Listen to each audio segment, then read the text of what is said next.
Well, here we are. Welcome to round 8. I know this is a very important round for both teams. So best of luck. No more fancy intro. Let's get it on. First speaker, please.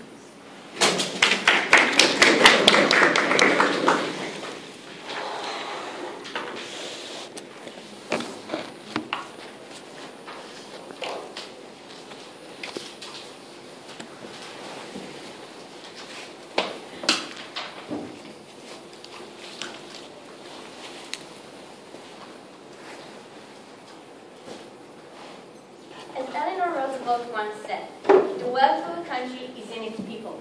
And this is what we believe today in this debate, ladies and gentlemen, and this is why we stand here in front of you. According to the motion, we believe that citizens that spend most of their mandatory school years in their country, in their origin country, must return to that country after they finish university and work in that country for 3 years. We are talking especially on developing countries because we believe that in those countries we have the biggest need for those people to come back. Now, we want to clarify one thing. Of course, that if someone finished a first degree and wishes to continue to second and third degree, we allow him to do so in the university he wants to study in, and only when he finished all the degrees he wants to have, then he comes back to the country and work there for 3 years. So, our burdens of proof in this debate today is to show you that citizens have moral obligations toward their countries, and this is what we're going to do. In my first point, I'm going to explain you about brain drain, which is the main problem we have today in this debate, and how our solution is going to solve this problem. And then in my second point, I'm going to explain why citizens have this moral obligation towards their country, toward their country. So let's begin. About the brain drain. We have a problem in developing countries today, ladies and gentlemen, that the people, after studying in their country for 12 years, and finish high school, graduating from high school, leave the country and going to study in universities all around the world in developed countries, in the United States, in England, in other European countries, etc. They're going to study there because they believe that they can get better education, and a lot of times they want to stay there and build their life there because those are developed countries and they believe they have more opportunities in order to develop them. Because those are developed countries, they have developed industries, and then those citizens have better options to fulfill their potential as they see it. Now, no, thank you. Why do we need people with university degrees in developing countries? And especially in developing countries. Those countries do not have modernized and knowledgeable industry, which is important in order to develop and make your economic status, your social status, and the quality of life of people in your country better. When we have this knowledge of the people that went to university, when we have this knowledge in our country, we are able to develop our industry, and by that to develop our country further. Yes. What kind of work would a particle physics major have in Uganda? Thank you. We believe that, of course, if someone studied a profession that there isn't any demand in his country for him to study, to work at, of course, then we won't obligate him specifically to go back to the country. Of course, if you have marine biologists in a country with no sea in the middle of the desert, we won't demand him to come back to his country and investigate marine life in that country. This is, of course. But we are talking about most cases in which we do need those people, to go back. So how exactly is it going? How exactly is it going to work? How exactly is it going to help us to develop our industry? It's going to work in three different reasons. First of all, we believe that people with university degree will be working in the country, which means we'll have more knowledge. We will have more working minds, and therefore we will have doctors to help our patients. We will have engineers to build our houses. We will have economists to take care on our economy and make sure that it's growth every year. And so this is actually effectively and directly affect and develop our economy. More than that, we believe that investors have interest in industries which are not only cheap, but also with knowledge. So if we have an industry which is both cheap and knowledgeable, we will have more investors coming to that country, more investors investing in that economy, and therefore the economy will grow and the country will develop further. No, thank you. And now the third reason why we think it's going to work is because this is after university. This is like the critical years that decide where those people are going to live their life, where they're going to have their job, where, etc.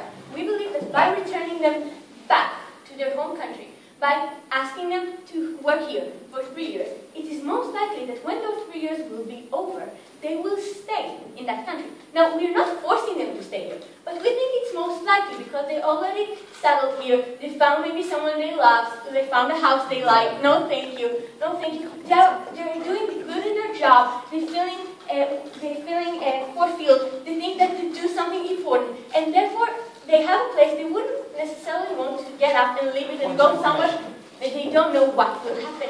And this is what we believe that most probably they will stay in their country and develop their country. And by that, again, our economic growth. So now I showed you why, no thank you, I showed you the problem we have in this debate, and I showed you how our solution works in 3 different levels. And I'm going to move on to our second point, why we believe that it's a moral imperative. Madam. No, thank you. Let's talk about what the country does for the citizens. The country provides the citizens what they need. We provide them, we protect them, we protect their rights, and most importantly for us in this debate, we give them education. No, thank you. We give them education. We send them to school for 12 years, a school we pay for, a school we make sure that they have we make sure they have the knowledge they need and the tools they need in order to succeed in their life.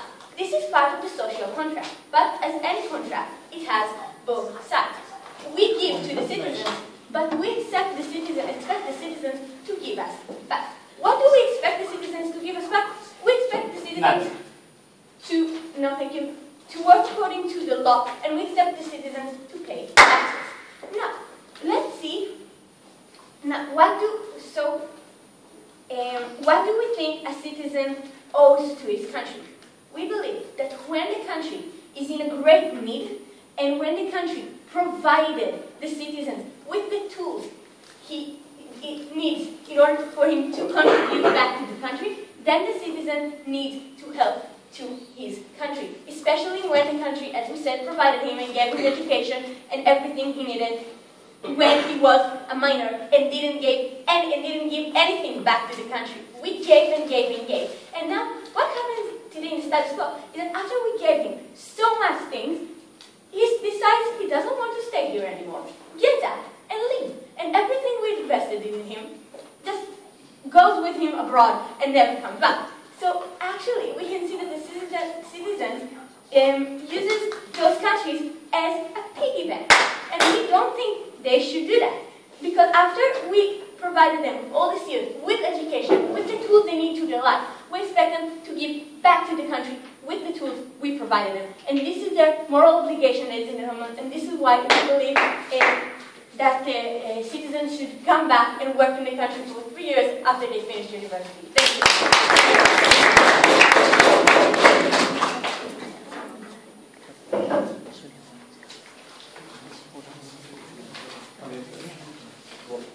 Thank you, first of all. We now have the first opposition speaker.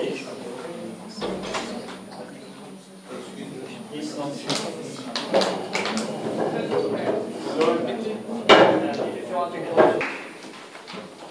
The wealth of a country is in its people, is what we heard today from side opposition. But the wealth of a country is in its people who are able to actively actualize their right to choice, ladies and gentlemen. And this is something the side proposition doesn't allow. So today, what do we stand for on side proposition? We stand for the opposition, sorry. We stand for the people's right to choose their financial outcome. We stand for the state not having ownership of time, money and effort put into education. And we stand for globalization and multiculturalism and all the benefits that these things bring. to be talking to you about why this policy is fundamentally unjust and why it harms development. But first, some points of rebuttal. Two questions of rebuttal. Firstly, when citizens have a moral obligation, and secondly, whether or not they solve the problem of brain drain. We think that, firstly, they told us that mandatory school years in a country means that you'll have to return to that country if you spend where you had these mandatory school years.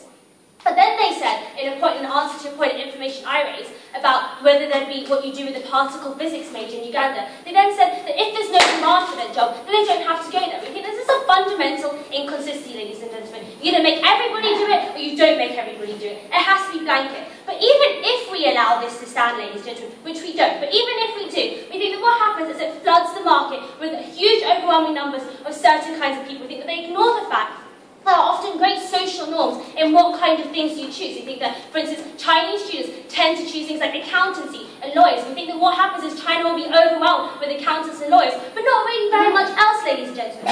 We also think they have a massive issue with this idea of consent. They said that we have some sort of social contract that you sign with the state. But firstly, we don't think that this exists. But secondly, we also think that even if it did exist, you don't actually opt into it because you have no choice where you're born, ladies and gentlemen. And so we think this fundamentally evokes this. But you also think, by their logic, that states can do basically whatever they want because of this sort of social contract that doesn't actually exist. But on to the second idea about the brain drain. We think that in the long run, they still need. In the long run, they don't solve this issue of brain drain that they said they did, ladies and gentlemen. We think that even if the people stay there for only 3 years, the likelihood of them staying was not actually properly justified on-site proposition. They didn't actually explain to us why they're so much more likely to stay, even after these compulsory 3 years. We think that even if they did this, they don't understand the fact, and they don't address the fact that fundamentally they compromise choice, ladies and gentlemen. We think it's important that states allow people to actualise their right to choice and don't provoke that in the face of this non-existent social contract they brought to you today. So moving on to my first point about why this policy is unjust.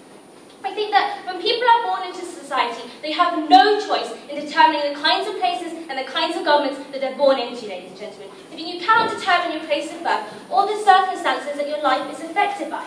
We think insofar as this is true, states should legislate and must legislate in a manner that allows people to best make individual life decisions that affect them. And we think that this policy on their side actively doesn't do this, ladies and gentlemen. We think it binds people to circumstances they have no control over. And it's some sort of de facto coercion. We think it makes people slaves to decisions which were made by their family generations ago that they had no sort of influence over.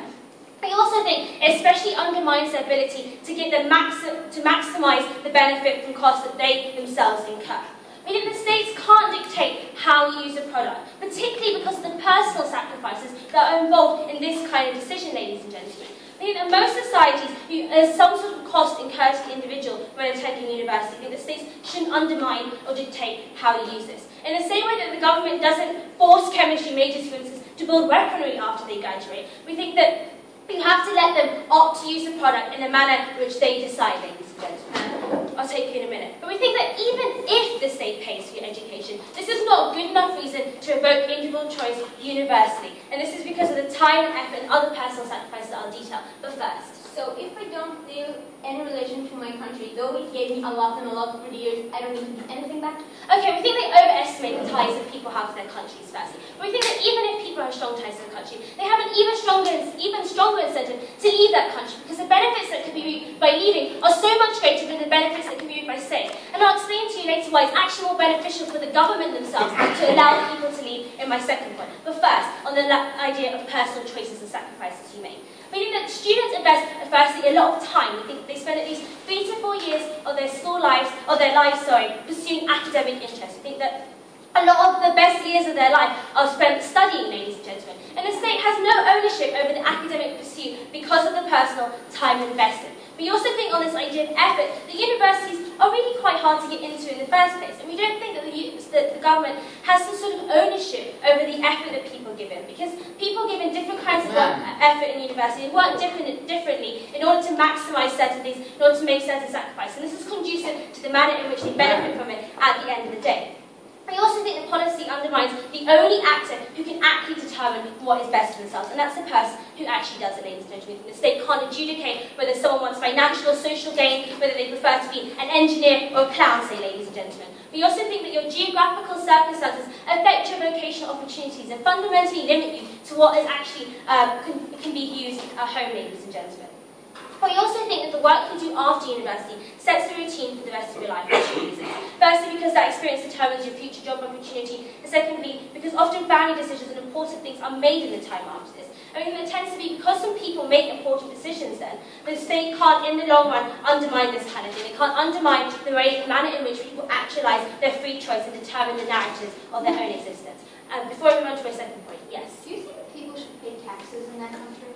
We think that people who live in the country and use the resources should pay taxes, but we think when you leave, this kind of thing is different. We also think the social contract there, supposedly, is different in the manner of this. We don't think that people should have to go back because we don't think that the same logic transfers. So on to the second argument about why it harms development. This is about how it harms productivity, floods the markets, I spoke to you in my rebuttal, how you're less likely to enter university, and why it's actually better for the home country. So on this idea of productivity, the way the labour markets work means that suppliers and demanders, or i.e. university graduates and employees, are best able to find the optimal matching between the two. We think that because of the fact that there's a large talent pool that companies have access to, they are best able to maximise their performance potential, ladies and gentlemen. We think that improves productivity and ability of companies to function in the best way possible. I think that this is important because it allows them to maximise the manner in which we act. And we think that what happens by telling people they have to go back is that companies can't actually access the best talent to maximise their performance, and people can't access the best kind of jobs to maximise their happiness and performance. I also think that it floods the market. There was too much competition, like I told you earlier, about the social norms of what people pick. We think that even if that isn't high, the effect is actually worse, because you have a high supply of workers and a low demand for this. And fundamentally, this depresses wages. It means that what we do on site proposition is we condemn graduates to financial mediocrity, ladies and gentlemen, because of the nature of their countries, which they didn't choose. We think it also makes them less likely to enter university in the first place, especially for fields that have low demand. I think this harms the development of the country in a few ways. I think it decreases the perceived benefit. I think this is seen in the fact that when the UK introduced tuition fees, most people tended to opt out, even when they were able to financially afford it, because the kind of calculus they performed in their head was distorted by the money. We also think that people moving overseas to gain money is actually better for home countries. We think that generations of cultural and family ties aren't actually wiped out when you move away. I think what happens is people actually travel back, and there's a huge kind of benefit from remittance. We think the fact that Honduras has 20% of its GDP and sends money is fundamentally a good thing, ladies and gentlemen, because it helps them. But lastly, I think there's lots of benefits to the government. We think that undeveloped countries can generate local benefit. We think the fact that Rwanda established a remittance investment fund from this actually shows you how we can creatively use this money, ladies and gentlemen. So because we help the people, and because we allow them to actualise their right to choice, we beg you to oppose.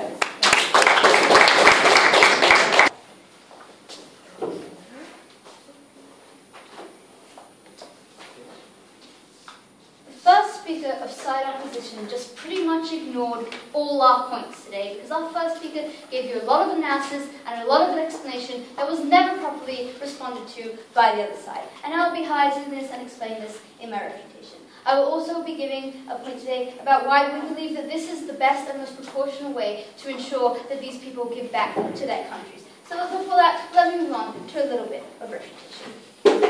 We heard from side opposition that under our logic, we can force any citizen to do anything for their country, and yet we gave you very clear criteria here on our side. We told you that a country can force its citizens to do something when it is A, a necessary and important thing for that country, and B, when the country specifically gave them the tools and paid for them to be able to do this. This is what we told you, and this is what we stand by. Secondly, they told us that it's not legitimate to force these people to do this because they didn't opt in to staying in this country and they have no way of moving out. And we say no thank you to this.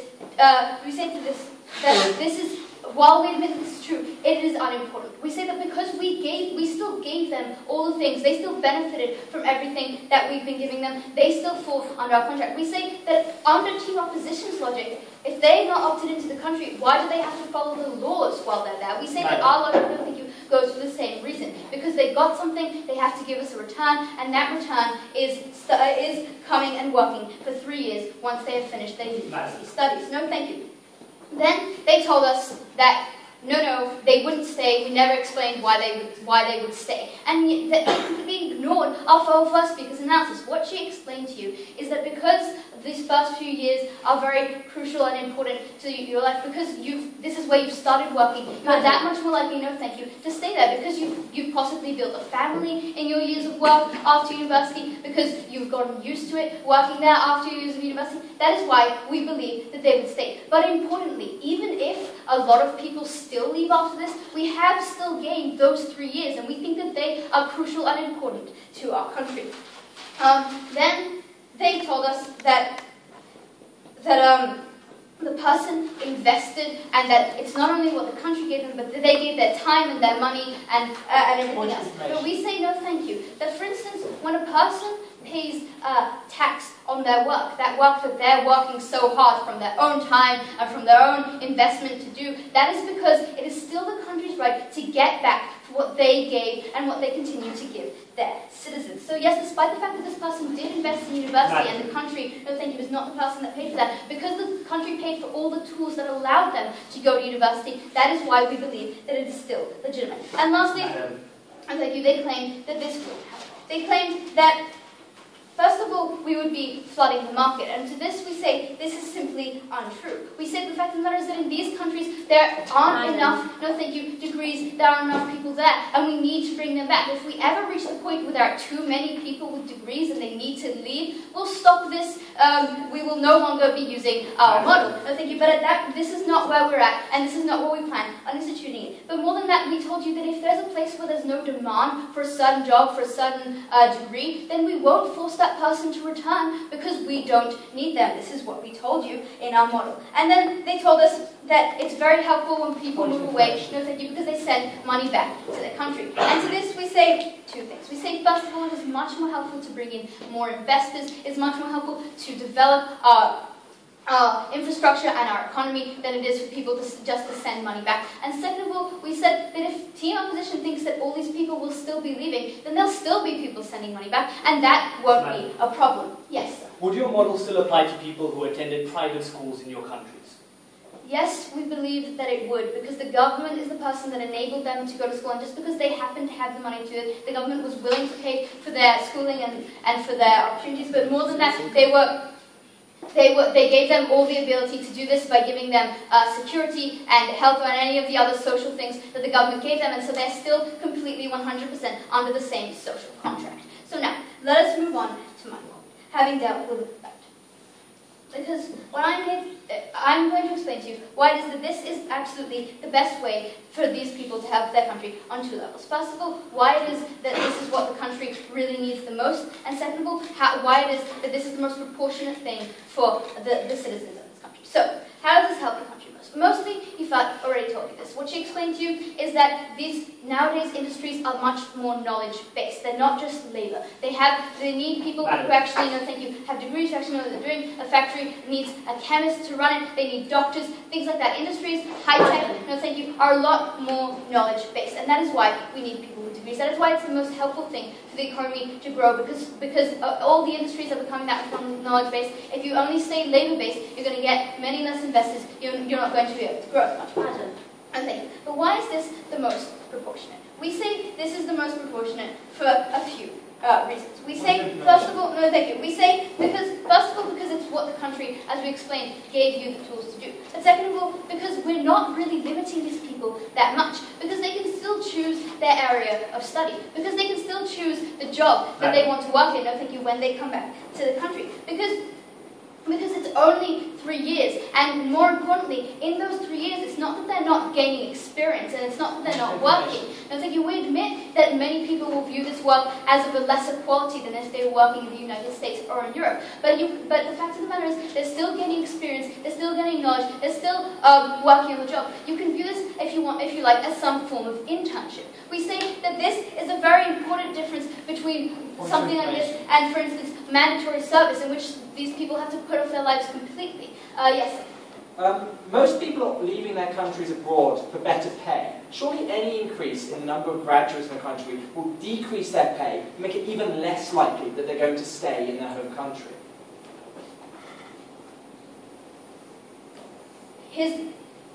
Even if what Team Opposition said is true, the fact of the matter is that it's not only about the pay, it's about what kind of jobs there are. And we need people to develop these jobs. We need people with degrees, we need people with knowledge to develop the different industries so that there are more jobs available, and therefore, once again, the pay will rise. Because yes, it's about supply and demand, but what we need to do, no thank you, is also create that demand. And that's why we need people with knowledge, that's why we need people to bring in investors, once again, as my first speaker explained to you, that will create that demand. This is a crucial thing that we need, and the only real way to develop our economy and our country. So, ladies and gentlemen, to sum up what I've shown you today, I've shown you, first of all, that team opposition completely ignored our points, that our criteria still stand, and that this is an important part of these people's social contract, that the government is completely entitled and a legitimate way to do this. And secondly, I explained to you that this is the least damaging to these people, that these people still have experience, that these people still have choice, and that really, at the end of the day, 3 years of working in maybe slightly lesser poverty isn't going to harm their quality of life and future job prospects that much. Ladies and gentlemen, this motion must stand.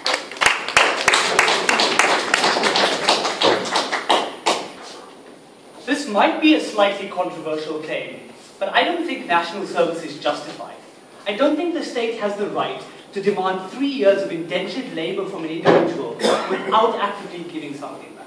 2 questions of rebuttal in this debate. Firstly, which side is better economically? Secondly, how their rights framework fundamentally falls. Now on this question of economically, I'm going to deal with this 2 key areas. Firstly, human capital. Secondly, industrial and economic capital. And this human capital thing. So we don't think their model actually helps countries economically in the way that they say that they do. If they say that they're only going to have 3 years, we think that what ends up happening is people just move overseas after that 3 years, right? We think companies end up stagnating because the only talent pool that they have to draw from happens to be new graduates. I think that's a huge problem. And Owen gave you a good reason and a point of information about why this happens, about how increased labour supply depresses wages and increases the financial compulsion for people to move overseas. They need to deal with how labour markets function, and then their argument stands. We also think that it's just a lot better for countries if they can draw few people in human capital, because we don't think a factory needs 1,000 chemists to function. We think it needs 1 or 2. They tend to be generated anyway, and these people tend to exist anyway. And we think this is where growth comes from in the developing world, because this is where their comparative advantage lies. They are cheaper. It is better for them to focus on making cheaper goods that don't require a lot of human capital. We think their side actively makes countries think that the way to development is through high-tech industries. That is just not true, because these countries don't even have the infrastructure to have internet coverage. We don't see how you can have a website development company functioning in a country where there's no telecoms cable. Secondly, about why they missed the point with industrial and macroeconomic focus. Because we gave you a good example in our first speech about how Honduras gets 20% of its GDP from remittances. Quito, towards the end of the speech, told us about why countries can get money from remittances through investment things. We think that Rwanda does this especially well.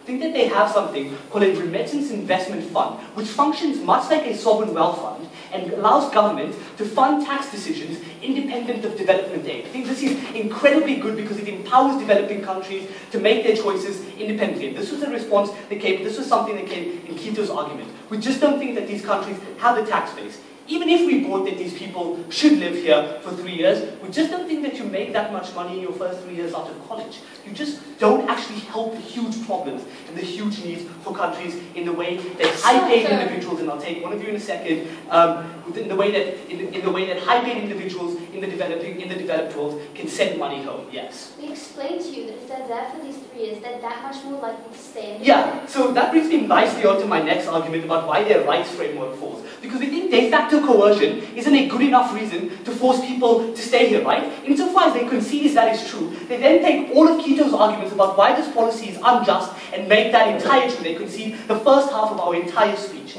And secondly, and when I asked the point of information, would you make private school citizens stay at home? They said, well, yes, because the state enables you to learn.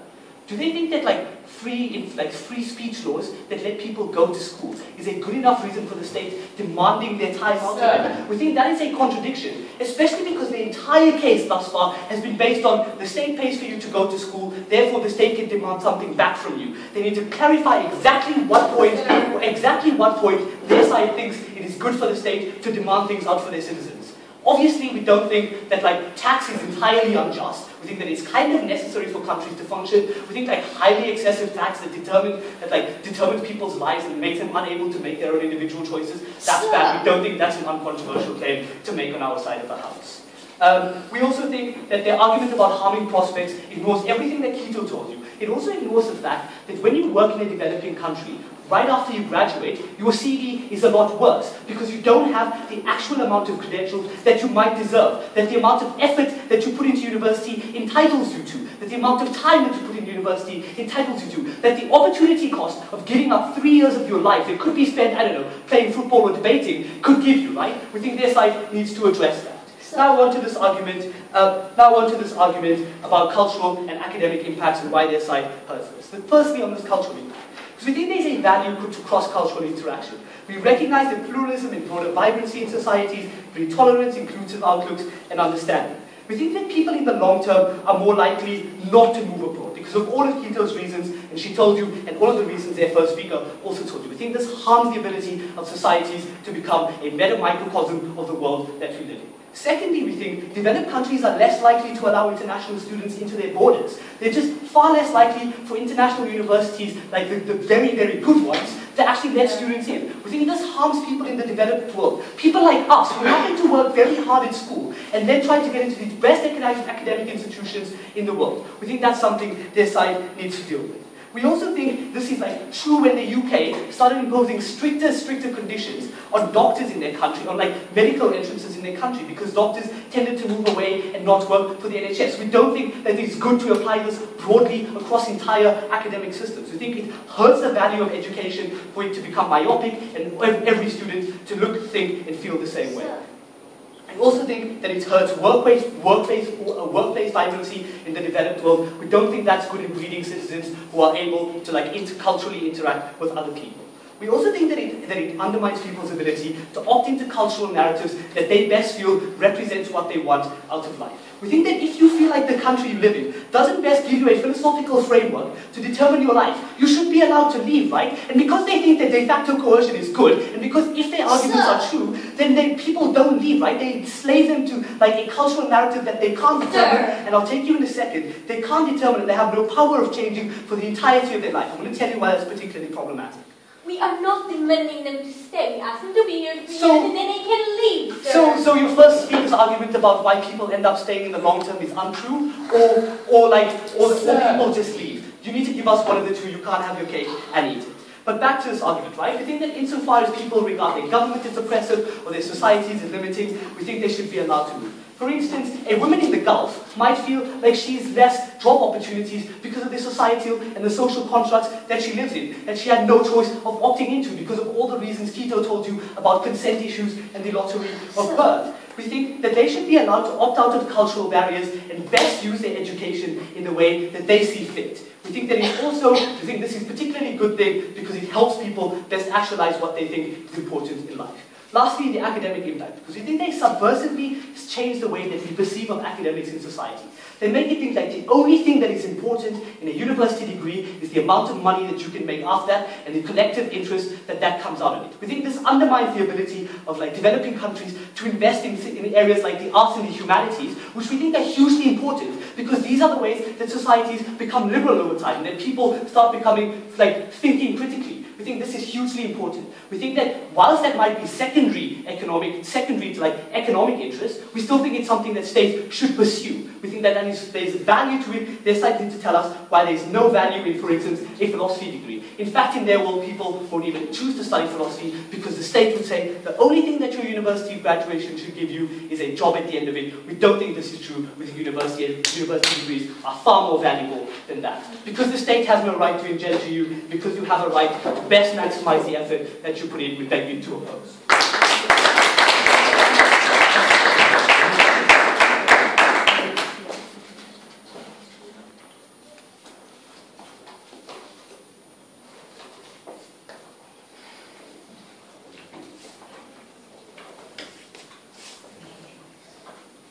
We say that the second speaker of the opposition has essentially misrepresenting what we're trying to do on our side of the house.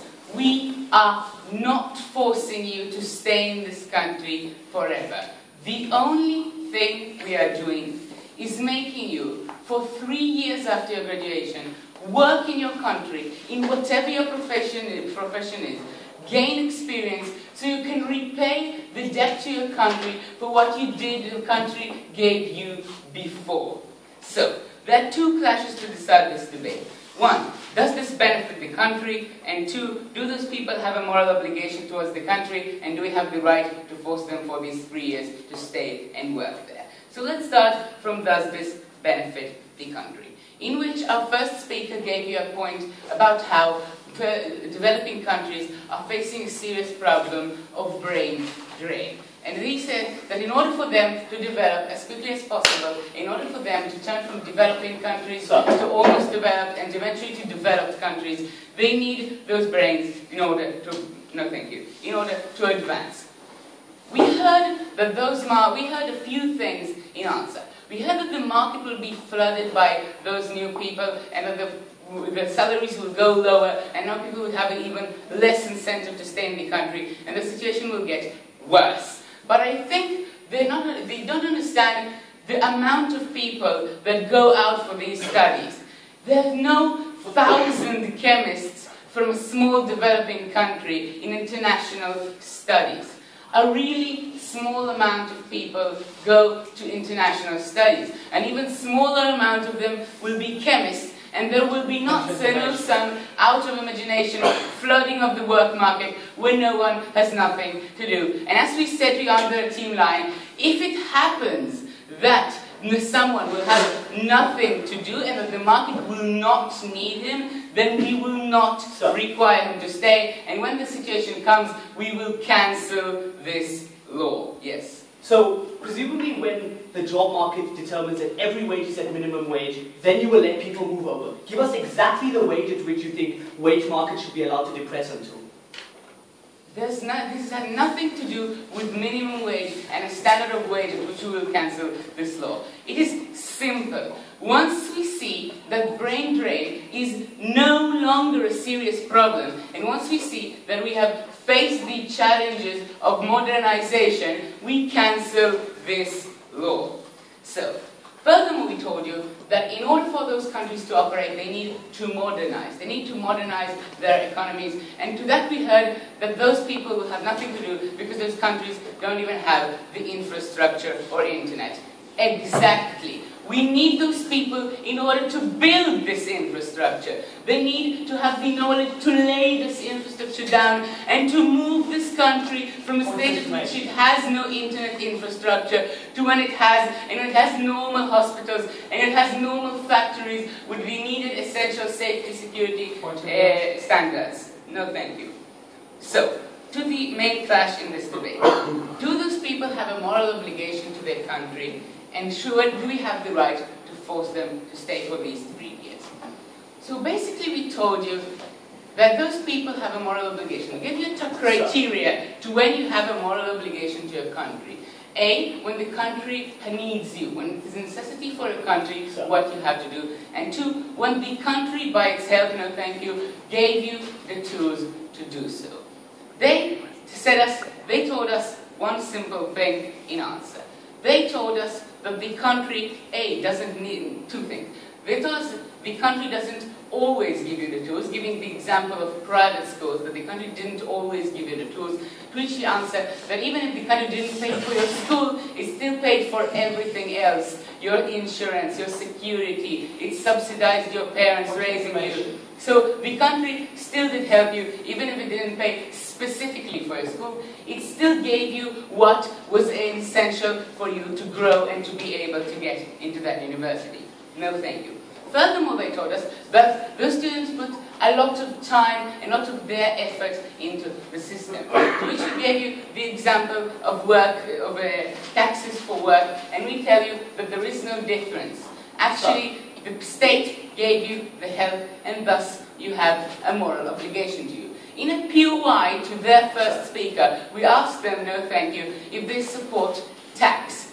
And the answer was that if you live there and the state gives you, then you should give back. But do you know what we never had a differentiation from their side?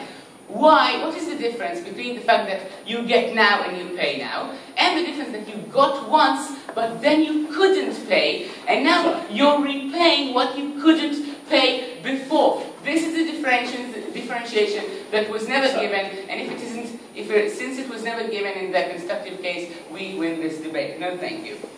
So, do we have the right to force them to do so? And here they brought along the issue of the freedom of choice to the table. So accept the fact that we are as a country willing to limit some of the freedom of choice of our citizens in order to face their civil duties to the country as citizens of it, as individuals that enjoy the benefits of being the citizen of the country is. We tell you that the answer to the freedom of choice issue, no thank you, is simple.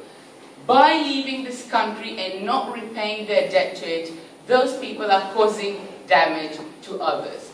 Those citizens of the country who paid the money that they got, that the country gave your parents and your school and whatever you needed in your way to success. The country which gave you all this means, and now you pay nothing back. This is a major unfairness, something majorly illegitimate, and you are causing a severe damage to another person, and that's why we have the right to limit your freedom of choice. Yes? Tell us how 20% of Honduras GDP from remittance will be taken back by 3 years of new graduate taxes.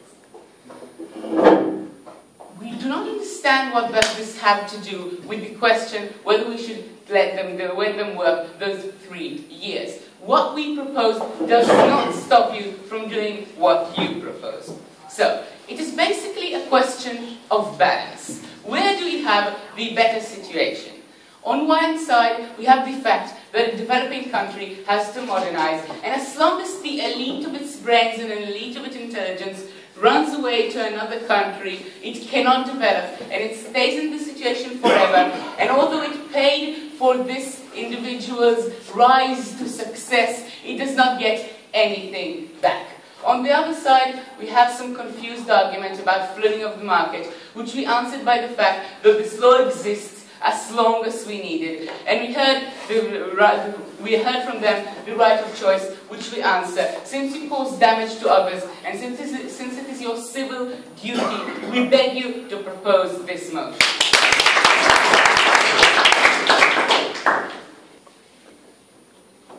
Ladies and gentlemen, Team Proposition today is fine with states exploiting things like romantic interest and family ties to force people to do things they do not wish to do.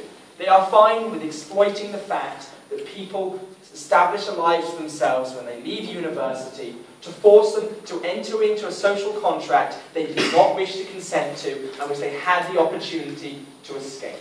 So what were the big areas of clash in this debate? I think this debate pretty much centred on the justification for the state doing this, as well as the economic arguments. We also brought up a few things about the cultural impact to academics, but they were slightly secondary to the clash in the debate. So first of all, on the issue of justification. What we heard from side proposition is that because the state has provided you with a service, you have the obligation to pay it back at some point in the future.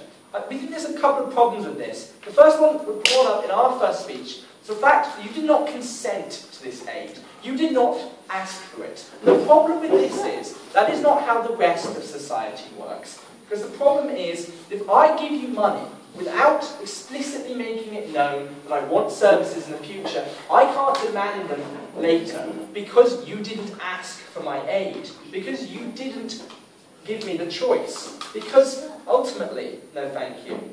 A state made the decision to aid these people without knowing whether they'd stay or go, and so they can't force people to do so. But we also brought up the idea of things like private education. In their model, they said that they would only demand people provide services back where the state gave them the tools to do so. But they then argued that actually private education would also count because the tools for education also seem to include things like defence and security, we think this is an obvious problem because it means the state can just say, we defended you when you were a child, therefore you must do anything we ask. No, thank you. Then another point of information we raised in that first speech was about how if a graduate doesn't have a job in his home country, like, for example, a physicist returning to Uganda. No, thank you. They claimed that actually he or she wouldn't have to come back because there were no jobs available. This is inconsistent with their philosophy. If their philosophy was that this person needs to return the state's investment in them, they would just make them do another job that maybe wasn't directly relevant to their employment. But we also told you, they also put up the idea of taxes as being something similar. We think the important difference with taxes, and this is something that was fundamental to the case, was that when you are working in a country, you have chosen to work in that country. From our first speech, we told you could not choose what country you were born in. And so to demand permanent, life-changing impacts, as this team proposition has told you it is, no thank you. They have told you that their policy is likely to make people remain in the country for their lives. We don't think that's something that's fair, because they are removing the chance of you to opt out of this system. And that's something we think is bad. But to talk about the effects of economy on the economy of developing countries. Because what we heard from Team Proposition, we'll get onto that in a minute, but first. Do you believe miners have to follow the law? Yes, I do believe miners have to follow the law, because when they are mining, they have chosen to remain in that country, they have chosen to take part in the social contract, they have the chance to opt out. I don't see the problem there is that these people have chosen to remain part of that society. In the case of a university graduate, they are obviously trying to get out. What you are doing is denying them that chance to get out. And that's something we think was the main problem, the denial of that chance. But again, to go back to the economy, what we heard from Team Proposition was that these graduates will stay in their country. They will work, they will improve the economic infrastructure, they will add to the development of the country. But we told you how it will increase the competition for these jobs. It will drive down wages because of the increased competition. It will decrease employment. Because these countries have lost a significant amount of their GDP that comes from remittances, they aren't able to rapidly expand these industries. What happens is you end up with a load of graduates with nothing to do but menial labour, who are underemployed or unemployed. This means that these wages drop down, no thank you, it makes it more likely that people will leave in the future. It means that these countries can't actually do anything with the human capital they have, because countries aren't going to invest there because there's no infrastructure. Where does the infrastructure in developing countries come from? We've shown you. We've told you that in most of Latin America, as well as India, Pakistan and China, this comes from people who've left the country to get high-earning jobs, to actually make money, returning to their home countries afterwards, after they have got their jobs, and then deciding to invest in the country. Because ultimately, you can't improve a country's infrastructure, no thank you, if you are restricted to using existing systems. You must be able to actually increase your quality of life, increase your earnings, and invest back into the country. No thank you.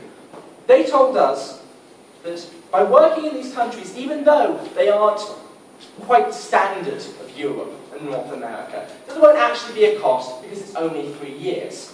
The problem is, of course, that those 3 years will affect you forever because you start on a lower rung in the job ladder. You end up as a 27-year-old instead of a 24-year-old going into the job market. You end up in a situation where you just aren't able to advance as quickly because you don't have the same experience that other people do. This is especially true if you have a degree that is not directly relevant. Things like philosophy, the arts. We've told you in our second speech why this is bad for the country. Because it means that all of these graduates are seen as worthless. They go to their home country and don't engage in any relevant work. Older people can still get jobs in the market, and investors in these countries will ensure that their jobs get higher wages in these same countries. But we just don't think that's true. They can't all get jobs in that country because there are certain demands. A developing country does not have the same job demands as a developed country. No, thank you. What happens in the current system is that these people go to where the job demand is. Job demand will always have geographical locations. You deny them the possibility to do this, you directly infringe on the individual's right to actually make a meaningful job decision. But to summarise what we've heard from their team proposition that because the state has helped you, you have an obligation to help them back, unless you can't help them at 100% efficiency, in which case it's fine, just don't bother. We think this is a problem, because our first speaker showed you that people aren't going to work at 100% efficiency, that you don't have this obligation, because you are never given an opt-out clause if we are to believe their arguments about staying here. We think that is effectively a form of coercion, something that states should not take a part in. States should rather allow people to do best themselves. But even if we buy their arguments, we think the state is much better served by allowing these people to go overseas, as we've shown you with things like the Rwanda Remittance Fund, but allowing these people to actually develop themselves and get high-quality jobs before returning their investments to their home countries is much better. And because the significant proportion of income and investment comes from this, in their world, what will happen is we end up with graduates working menial labour for no benefit. We beg you to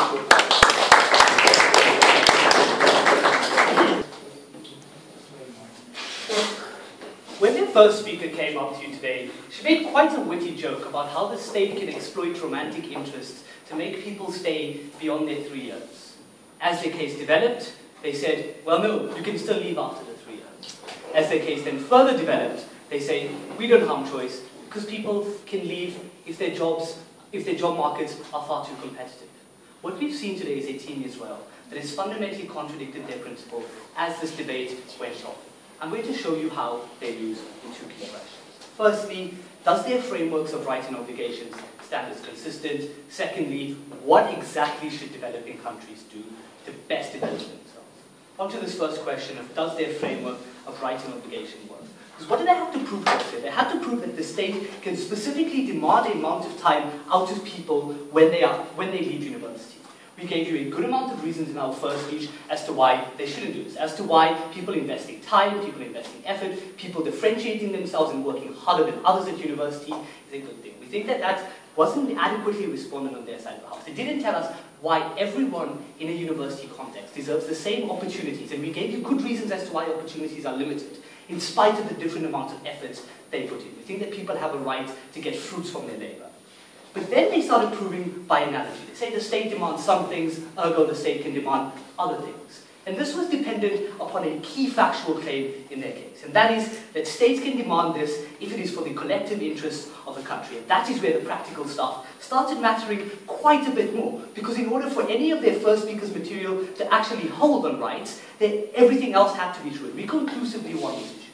How did we do this? We've shown you that people, as citizens, can do more from the outside than they can from the inside. We gave you good examples of how Honduras has nearly 1/5 of its entire GDP coming from outside citizens sending in remittances. They gave you no good reason as to why you should believe that 3 years of graduates who leave school on depressed wages their tax payments would suffice to fulfill this huge balloon in budgets and this huge balloon in growth. They need to tell us why that is the case in their reply. We also just don't think that they were right in terms of their structural focus and to what developing countries should actively prioritize. And I gave you good reasons for this in my speech, as did Quito in hers. We told you about how developing countries can't have tech companies. We told you that the problem is with systemic infrastructural problems and the lack of regulatory infrastructure for these companies to actually exist. And then they responded by saying, well, no, the biggest problem is human capital. No, it really isn't. It really isn't the problem that you don't have one floor manager to run a chemicals factory, for instance. And I told you this in my speech. I told you that you can draw foreign talent to get the actual human capital that you need to spur initial development. I told you that under the status quo, this tends to be good enough. That is why countries are developing at the moment. That is why China developed since the 1980s, right? We think that there's huge amounts of precedent for this actually happening. We also told you that we empower governments through things like remittance investment funds. We gave you good reasons as to why they were better than other actors to actively determine what the priorities are in the economy. I told you why Rwanda using the remittance fund as opposed to developing aid is actually good for them, because they know what their priorities are, they know what their people need, they have a mandate to fulfill as well. We think that their model only stands in this debate if their practical benefits are actually true. And their practical benefits are dubious. In that instance, we don't think it is okay for the state to demand a large amount of time out of people's lives, for all of the reasons that both sides agree on is important. We think that it is not okay for the state to limit their opportunities, their cultural opportunities for all the reasons I told you, their academic opportunities for all the reasons I told you, their vocational and economic opportunities for all the reasons Quito told you. We just don't think that their reasons have been good enough to justify the kind of paternalistic intrusion that they are supporting on that side of the House. We beg you to oppose.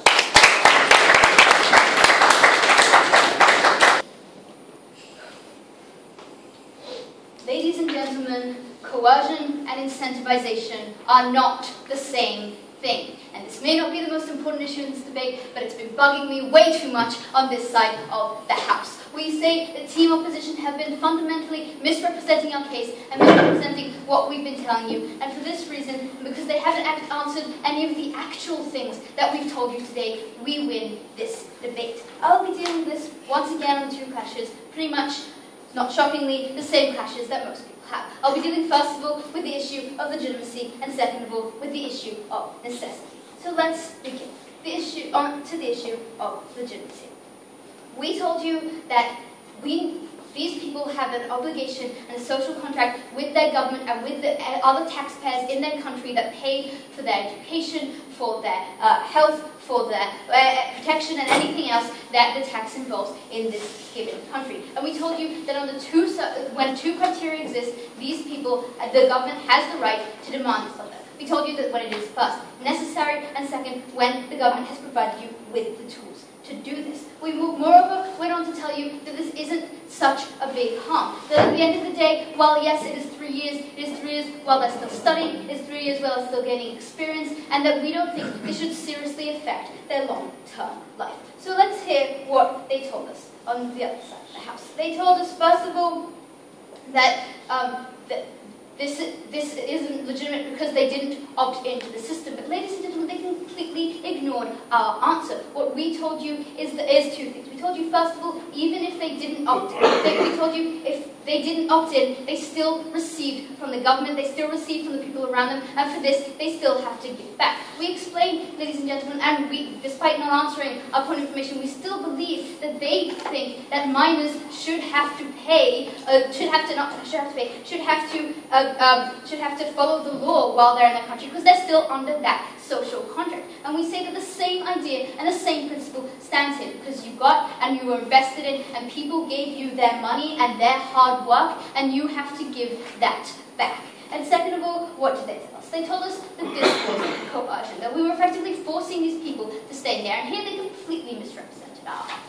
Because what we told you here on this side of the House is that because people tend to stay in the place that they're in, it is that much more likely that they will stay there after they've come, and this will help develop our economy. This idea that we're forcing them to, that they're absolutely 100% going to, and that they have no other option is completely ludicrous and ridiculous. People move around all the time. However, yes, we have no problem incentivizing people to do things. That is not something that is illegitimate for the government to do. And now, let us move on to the second point, and that is the idea of necessity. Because they told us a few things when we explained how much this would help build the economy. They told us that these aren't the kind of jobs they need, and we say that this is simply incorrect. We say that people like doctors are always necessary to make sure that your people are functioning. We say that people like engineers are always necessary. We explain that if there is something that the government didn't need and didn't want, they wouldn't be forced to come back. Moreover, they told us that this would flood the market. Once again, we say that the government then wouldn't force us to come back. Second of all, we say that this is untrue because there aren't enough people with degrees right now, and if it ever was the case, we would stop this law. But thirdly, we say this is the status quo, that there aren't enough jobs. But we say that when you have more people with degrees in the country, it brings in investors, and we explain this from our first speech, that create those jobs, therefore stabilizing the market and developing the country in the best way. And lastly, they told us that we need people to bring in money from the outside. And to this we say two things. We say, first of all, once again, this idea of investors is still the same, because once you're causing them more investors, once you make more money inside your country, that tax is useful. But second of all, we told you this is not mutually exclusive, because if people once again leave after they've stayed in this country, they can still send money back, and that's not a problem. So ladies and gentlemen, because this country invested so much in these people, and because this country needs these people so much, because it is so crucial for our development, we beg you to propose.